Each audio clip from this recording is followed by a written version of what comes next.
¿Qué tal, Paula? Buen día a usted y a toda la audiencia de la radio.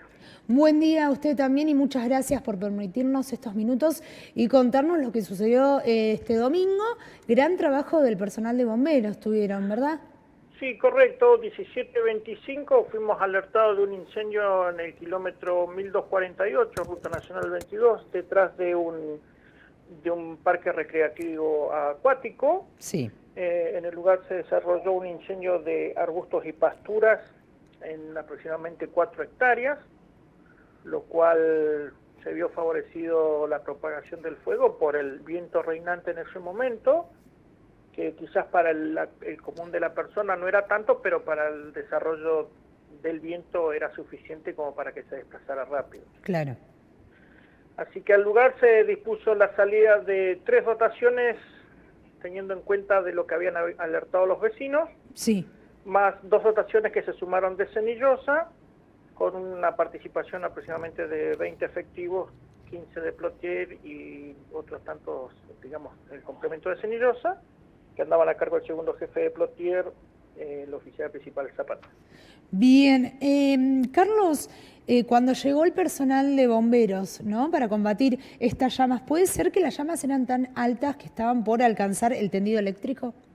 Bueno, sí, nosotros tengamos en cuenta que el arbusto autóctono acá, lo que es la jarilla, el alpataco, tiene una resina que hace que las llamas se incrementen bastante. Y sí, habían tendidos eléctricos que fueron salvados literalmente por el personal de bomberos, que a un esfuerzo que hicieron de sobremanera evitaron que el fuego se acercara a lo que es la parte de las viviendas y forestación hecha por el hombre. Claro, gran trabajo de los bomberos como siempre y lamentablemente unas horas después tuvieron que acudir a otro incendio en una vivienda puntualmente, ¿verdad? Sí, no, pero en el lapso que estaban trabajando ahí en el kilómetro 1248 hubo otro incendio en el kilómetro 1239 en orillas de la ruta y la vía. Ah, bien. También se desplazó otra dotación al lugar. Y bueno, esa fue menor porque fue más o menos 100 metros de pastos que hay ahí en ese sector. De pastizales. Sí, eso fue más pastizal que más que arbusto. Bien. Bueno, pero serían 3 incendios en 4 horas, básicamente. Sí, sí.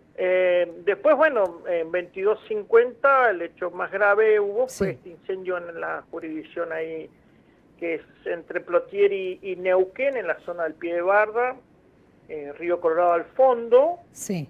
Lo que ahí justo se divide la jurisdicción de las dos ciudades. Claro, el límite sería. Un incendio, una vivienda tipo de primer piso, tipo dúplex, de construcción en un sector barrial que está hecho, digamos, de mucho esfuerzo. Sí. Y bueno, al lugar concurrieron 2 dotaciones de Neuquén y 4 de Plotier, teniendo en cuenta, ya le digo, de la transición que tiene ese sector. Claro, bien. ¿Es una zona que en alrededores es con mucho pastizal, que puede prender el fuego rápidamente? No, hay viviendas. Hay muchas viviendas, bien. Ahí hay viviendas.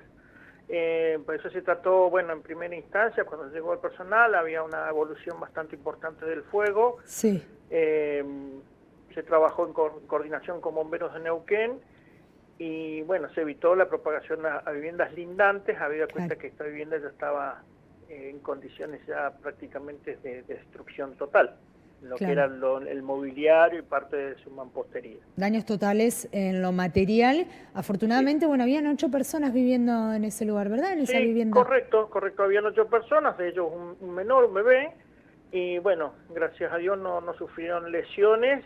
Sí hubo la presencia de 2 ambulancias, una de acá de Plotier y otra del 100. Sí. Teniendo como tarea preventiva la atención preliminar o PHTLS, que se llama la prehospitalaria. Bien. Por casos de inhalación un poco de humo y de los momentos tensos por supuesto, de nerviosismo que vivieron y agarraron una crisis nerviosa a una señora. Bien, bien. Fue asistida por personal médico del 100, como dice usted. Están todos bien igual, ¿verdad? De Plotier. De Plotier. Personal bien. De Plotier. El 100 estuvo ahí también a la espera, pero de manera preventiva. Están todos bien, todos los integrantes de la familia y el bebé también. Perfecto. Sí, la evaluación inicial que hizo el personal de salud evaluó y consideró que no era necesario ser trasladado algún hasta un centro osocomio. asistencial. Perfecto. Carlos, ¿se sabe el motivo, las causas que provocaron que comiencen las llamas, que provocaron este feroz incendio que destruyó la vivienda? En el incendio de la vivienda, por comentarios solamente, porque seguramente si hay alguna investigación más profunda la debe hacer bomberos de policía. Los peritos, sí. Sí, se podría decir en primera instancia que podría haber sido algo con relación a la calefacción. Es un lugar donde no hay gas, así que se utiliza mucho salamandra, y bueno, que fue uno también de los últimos incendios que hemos tenido estas 2 semanas de vivienda, o principios en algunos casos. Claro. Fue por el tema de utilización de salamandras y cargarlo mucho de leña, entonces Sí, el calor se conduce por las cañerías que tiene de ventilación, como son las chimeneas, y toman contacto con el techo y los rasos de la vivienda. Por supuesto que en tiempos en los que vivimos, más ahora en esta época donde el frío aparece con toda su fuerza, es donde se ven también las vulnerabilidades y las situaciones económicas de cada sector, ¿no? Porque las salamandras no están autorizadas, en cierto modo. No es recomendable usar salamandras dentro de las viviendas, pero lamentablemente es lo único que tienen para calefaccionarse, más 8 personas viviendo en una casa. No, seguro, los recursos económicos por ahí no son los suficientes o los adecuados como para poder tener, pero no nos olvidemos que el fluido de gas no llega a todos los sectores en esta provincia, y sobre todo en estas áreas que estamos acá cerca, pero bueno, son temas de otro tratamiento, ¿no? Más profundos, ¿no? Más profundos, temas más profundos para tratar. Temas más profundos, pero hay que suplir la necesidad de no pasar frío. Entonces se utiliza cualquier elemento de calefacción, si bien usted dice que no es el adecuado, es el que prolifera mucho en las zonas donde falta gas.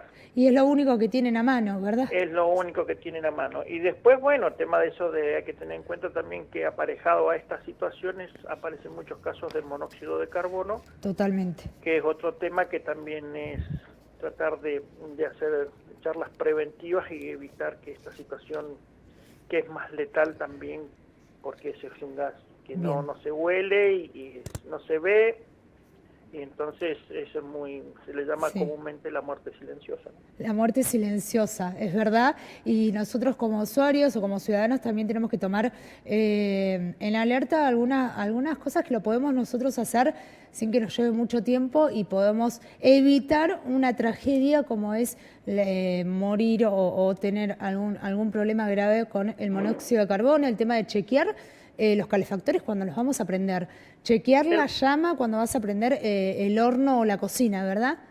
Sí, el monóxido de carbono es uno de los gases presentes en todo tipo de combustión, tanto en la persona con un recurso económico suficiente como aquel que no lo tiene. El monóxido de carbono está en todos los calefactores, en todas las cocinas, en todas las hornallas, en las salamandras, en todo lo que haya fuego. Hay monóxido de carbono. Lo que sucede es que en los casos de lo que es el gas natural, tiene una mezcla de aire y gas que hace que los artefactos sean aprobados por Enargas, las instalaciones sean aprobadas por Enargas, sobre todo las rejillas de ventilación, porque muchas veces a más frío, más cerramos a veces la vivienda y es el que tendría que... es el factor que predomina en estas intoxicaciones, que es el cerrar todo y no hay una ventilación suficiente, entonces el gas empieza a quemar con llama amarillenta y produce mucho residuo, que es uno de ellos el monóxido de carbono, que es un gas que, como decía anteriormente, no se puede detectar y puede producir, comparado con algún tipo de descompostura estomacal, produce náusea, vómitos, y uno dice, no, comí algo, me cayó mal, y resulta que está en un ambiente muy cerrado y le está produciendo una intoxicación con monóxido de carbono. Claro, por eso es importante que el calefactor, el calefactor puntualmente tenga una salida hacia el exterior, y si no, como decía usted recién muy bien, dejar, aunque sea un poco, unos centímetros, la ventana abierta. Sí, tiene que tener la vivienda, tiene que estar normalizada con respecto a las rejillas que son exigentes por Enargas, una arriba y otra debajo del artefacto. A los niveles de eso me refiero. Y después el tema de las ventanas, por ejemplo, siempre dejar una corriente de aire que se remueve el ambiente. El monóxido de carbono ataca los músculos y eso es lo que debilita y no nos deja salir inmediatamente de un lugar donde está con contaminación. Totalmente, como decía recién también lo silencioso, ¿no? Y por último, para terminar el tema también, es fundamental, y lo repetimos siempre, que podemos imaginar en esta época, de que hagan el chequeo con un gasista matriculado y la limpieza de los calefactores. Es fundamental, año tras año. Seguro, eso es esencial para tener una calefacción digna y limpia, pero sobre todo segura. Perfecto. Es lo que más nos importa. Perfecto. Bueno, muchísimas gracias, Carlos, por bueno, este tiempo y darnos también estos puntos para tener en cuenta a nosotros, a los oyentes y televidentes, por supuesto. Muchas gracias y gracias por el trabajo que hace usted y sus compañeros a diario.